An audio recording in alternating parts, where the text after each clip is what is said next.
મિત્રો, મારું નામ મયુરી છે અને હું એક ગૃહિણી છું. અત્યારે હું 34 વર્ષની છું. મારું શરીર ભરેલું છે. મારા ઘરમાં હું મારા પતિ અને મારા 2 બાળકો રહીએ છીએ. મારા પતિ એક ખાનગી નોકરી કરે છે, પણ હવે તે રોજ સાંજે થાકીને આવે છે એટલે જમીને સૂઈ જાય છે. જ્યારે મારા પતિ ઓફિસે ગયા હતા ત્યારે હું સ્નાન કરીને કપડાં પહેરી રહી હતી ત્યારે એક શાકભાજી વાળોનો અવાજ સંભળાયો. હું સાડી પહેરીને બહાર આવી ત્યારે મેં એક ખૂબ જ સુંદર માણસને શાકભાજી વેચતો જોયો. મેં મારા વિસ્તારમાં આ શાકભાજી વાળાને ક્યારેય જોયો નહોતો. કદાચ તે નવો શાકભાજી વાળો હતો. મેં આજુબાજુ જોયું અને તેને મારી પાસે બોલાવ્યો.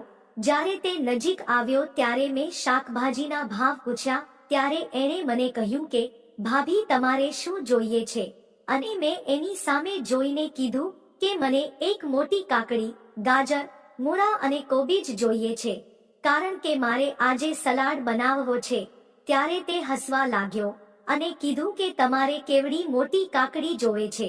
જ્યારે મેં એની સામે જોઈને કીધું કે તારી પાસે જે મોટી કાકડી હોય અને મીઠી હોય તે આપી દે, ત્યારે મારી સામે જોઈને તેણે કહ્યું કે ભાભી, તમે તેને કેવી રીતે લેશો? ત્યારે મેં એને કીધું કે તું કહેવા શું માંગે છે? ત્યારે તેણે કહ્યું કે તમે આ કાકડીને થેલીમાં લઈ જશો કે ઝલામાં આપો? જ્યારે મેં કહ્યું કે ઝબલામાં જ આપો. તેણે કાકડીનું વજન કર્યું. પછી મેં તેની સામે જોયું તો તે 40 વર્ષનો મજબૂત રેસલર ટાઈપ જેવો દેખાતો માણસ હતો. જ્યારે હું તેની પાસેથી શાકભાજી લઈને ઘરની અંદર જવા લાગી ત્યારે તેણે મને કહ્યું, ભાભીજી, પૈસા તો આપતા જાવ. ત્યારે મેં કહ્યું કે હું અંદરથી લઈને આપી જાવ છું. હું અંદર જવા લાગી. જ્યારે મેં પાછું ફરીને જોયું તો તે મારી સામે જોઈ રહ્યો હતો. જ્યારે હું પાછી આવી ત્યારે મેં જોયું કે તેની નજર મારા પર જ ટકેલી હતી અને તે મને ધ્યાનથી જોઈ રહ્યો હતો. મેં તેને પૈસા આપ્યા અને એ આગળ ચાલવા લાગ્યો. હવે મારા મનમાં એના માટે વિચારો આવવા લાગ્યા હતા અને જ્યારે બીજે દિવસે એ શાકભાજી વાળો આવ્યો ત્યારે હું બહાર આવી અને ત્યારે બપોરનો સમય હતો એટલે સોસાયટીના લોકો પણ દેખાતા ન હતા. ત્યારે અમે શાકભાજી વાળાને મારી ઘરની અંદર બોલાવ્યો અને શાકભાજીના ભાવ પૂછવા લાગી. ત્યારે એણે કીધું કે તમારે જે આપવું હોય તે આપજો.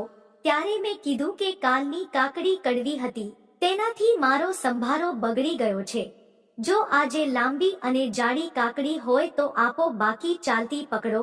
બાકી કાલની કાકડીમાં મજા આવી ન હતી અને એ પણ સમજી ગયો કે હું શું કહેવા માંગુ છું.